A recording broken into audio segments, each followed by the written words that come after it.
आज हम बेटा नया टॉपिक पढ़ेंगे जिसमें हम पढ़ रहे हैं शून्य कोटि की अभिक्रिया। सबसे पहले होती क्या है, तो शून्य कोटि की अभिक्रिया की अगर हम परिभाषा की बात करें, इसकी परिभाषा क्या होगी, तो आप यहाँ से लिखना आप स्टार्ट करोगे। वह है अभिक्रिया जिसमें अभिक्रिया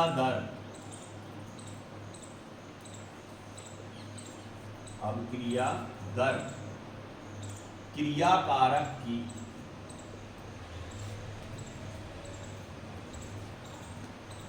शून्य घात के समानुपाती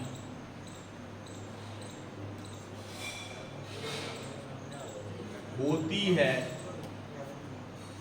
शून्य कोटि की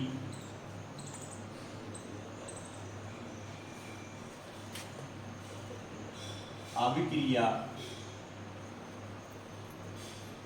कहलाती है।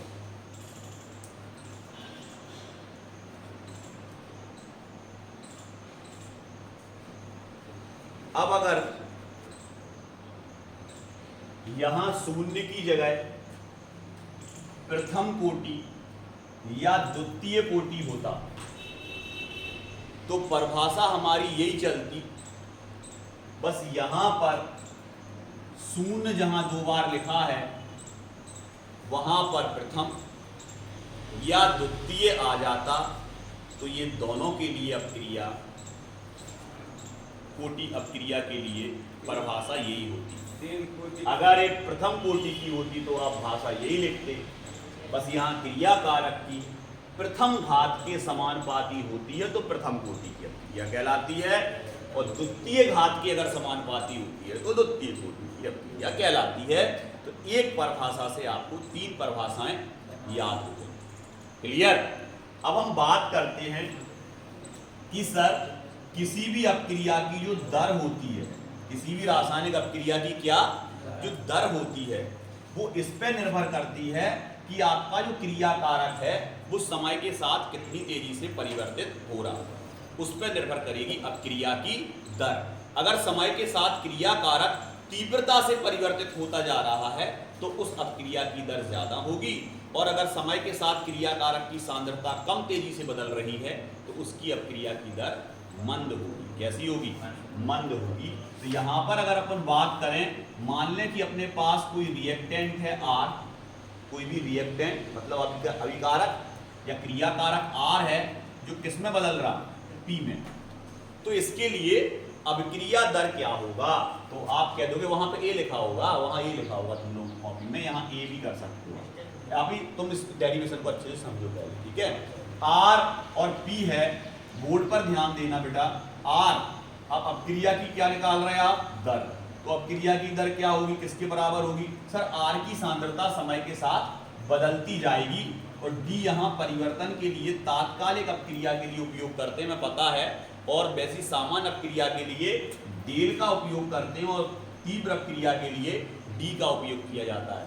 तो यहाँ तेजी से R की सांद्रता बदल रही, इसलिए D लगा अपॉन dt, और चूंकि क्रिया कारक की सांद्रता घटती है और अभिकारक की सांद्रता बढ़ती है, इसलिए हम कौन सा चिन्ह आएगा?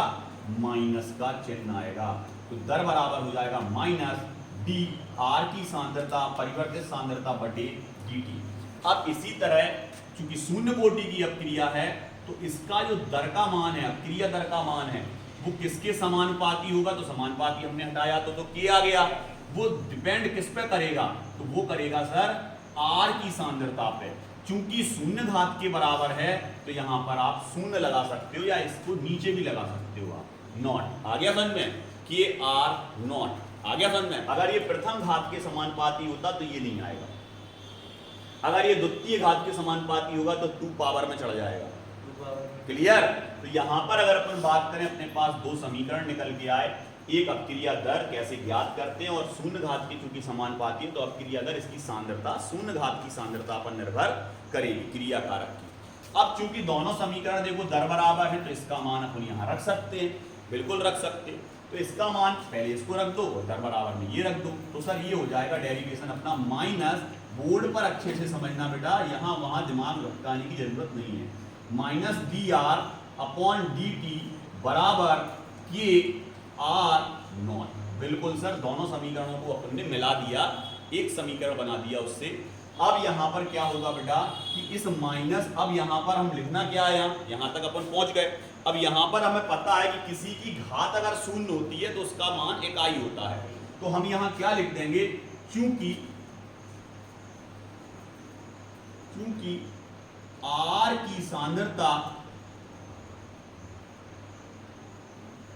शून्य है, अतः उसे इकाई मान सकते हैं, इकाई मान सकते हैं। अगर ये इकाई हो जाएगा तो आपके पास समीकरण ये बचेगा, minus D R upon D T बराबर के और इंटू 1। क्लियर? क्योंकि आर को क्या मान लिया, इकाई।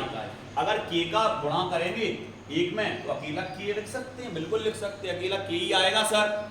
अब इस dt को और इस माइनस चिन्ह को इस तरफ ला रहे हैं तो क्या हो जाएगा आपका, dr बराबर माइनस के इंटू डी टी। क्लियर? इसको दे दिया आपने समीकरण नंबर 1। ये आपका समीकरण नंबर 1 बन गया। अब इस समीकरण में हमें क्या करना है, तो आप कहोगे सर इस समीकरण के लिए हमें करना क्या है, तो आप कह दोगे सर इस समीकरण का हम समाकलन करेंगे। तो आप यहां लिख सकते हो समीकरण 1 का समाकलन करने पर, समीकरण 1 का बेटा क्या करना है, हमें समाकलन करना है, करने पर। तो सर ये मान क्या निकाल रहे हैं अपन, तो शून्य कोटि अभिक्रिया के लिए पहले अपन ने ये पढ़ा शून्य कोटि अभिक्रिया होती क्या है, यहां तक परिभाषा पढ़ी। अब क्या ज्ञात कर रहे हैं, शून्य कोटि अभिक्रिया के लिए समाकलित दर नियम समीकरण, समाकलित दर नियम समीकरण ज्ञात कर रहे हैं, दर नियम समीकरण निकाल रहे हैं। समाकलित दर नियम क्या निकाल रहे हैं, समीकरण। तो समाकलन जैसे ही करोगे तो यहां पर सबसे पहले एक समाकलन का चिन्ह आएगा, उसके बाद आ जाएगा d, उसके बाद आ जाएगा r बराबर माइनस के, समाकलन का चिन्ह, उसके बाद आ जाएगा d, उसके बाद आ जाएगा t। क्लियर? अब हमें पता है कि ये अवकलन है और ये समाकलन है, डिफरेंशिएशन और वो तो कट जाएंगे आपस में, तो इससे ये गया और इससे ये गया। क्लियर? अब क्या बचा आपके पास, तो आप कह दोगे सर हमारे पास बचा है r बराबर माइनस के टी, जो के बचा और t बचा, प्लस में एक समाकलन स्थिरांक आ जाएगा जिसको क्या बोलते हैं हम i। तो यहां पर से हम फिर से आगे बढ़ेंगे और यहां पर समाकलन स्थिरांक i है। तो यहां हम इस समीकरण में क्या कह देंगे, उपरोक्त समीकरण में i समाकलन स्थिरांक है। i क्या है बेटा, यहाँ समाकलन स्थिरांक। तो उपरोक्त समीकरण में i समाकलन स्थिरांक है। अब i समाकलन स्थिरांक है तो यहां पर अगर अपन बात करें कि ये जो r है, r किसके बराबर है, माइनस के टी प्लस i के। क्लियर? इस समीकरण को दे दिया नंबर 2। अब ये समीकरण जो आपने 2 लिखा, इस समीकरण में यदि हम टाइम को 0 कर दें, जब अब क्रिया स्टार्ट नहीं हुई है, आ गया समझ में, तो जब अब क्रिया स्टार्ट नहीं हुई तो r उसकी कौन सी सांद्रता कहलाएगी बेटा, प्रारंभिक सांद्रता। बिल्कुल प्रारंभ में, अभी अब क्रिया स्टार्ट नहीं हुई, तो अगर t बराबर 0 करोगे तो r के नीचे क्या आ जाएगा, 0, क्योंकि अभी सांद्रता उसकी परिवर्तित नहीं हुई। समीकरण 2 में, समीकरण 2 के अनुसार, समीकरण 2 के अनुसार यदि क्या कह रहा वो, यदि t बराबर क्या है बेटा, 0 है, तो फिर r क्या हो जाएगा, तो आप कह दोगे r बराबर हो जाएगा sir r0। Clear? r0। Clear? तो यहां पर अगर अपन बात करें इसको, जब t को 0 करेंगे तो समीकरण क्या हो जाएगा, तो आप कहोगे सर पहले तो इसको r मत लिखो, आप r0 लिखो। क्या लिखो इसको, r0, फिर बराबर माइनस में क्या आ जाएगा के, उसका गुणा हुआ किसमें टी, टी का मान कितना है 0, प्लस में क्या है आई, आई यहां पर अपन ने समाकलन स्थिरांक क्या माना था आई, तो यहां पर क्या है आपका आई है। अब इसका इसमें गुणा होगा तो ये तो 0 हो गया, तो r0 किसके बराबर आएगा, तो आप कह दोगे सर r0 बराबर आएगा हमारा आई का, r0 किसके बराबर आएगा आई के बराबर। अब आई का मान अपन रख सकते हैं, कहां पे रख सकते आई का मान, तो आप कह दोगे सर आई का मान अपन कहां रख सकते हैं समीकरण 2 में, तो यहां लिख दोगे समीकरण 2 में पुनः आई का मान रखने पर, रख दो बेटा मान, तो क्या आ जाएगा, तो आप कह दोगे सर r का r बराबर माइनस के टी, बस प्लस में क्या आ जाएगा आपका r0। क्लियर, कोई दिक्कत, कोई दिक्कत नहीं। अब अगर k के बराबर निकालोगे तो ये r0 इस तरफ आएगा, तो क्या हो जाएगा आपका sir r0 minus r upon T बराबर k।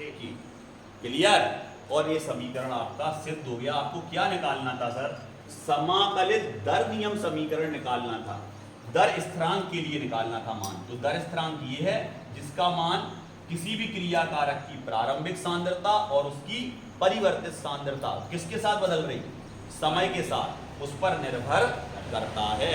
मतलब आप लिख सकते हो उसमें कि समाकलित दर स्थिरांक का मान, आ गया समझ में, समाकलित दर स्थिरांक का मान परिवर्तित सांद्रता बटे समय के बराबर होता है। आ गया समझ में, क्लियर। इसको बोलते हैं शून्य कोटि अभिक्रिया के लिए समाकलित दर नियम समीकरण। क्लियर, तो यहां तक आपको इसको सिद्ध करना है।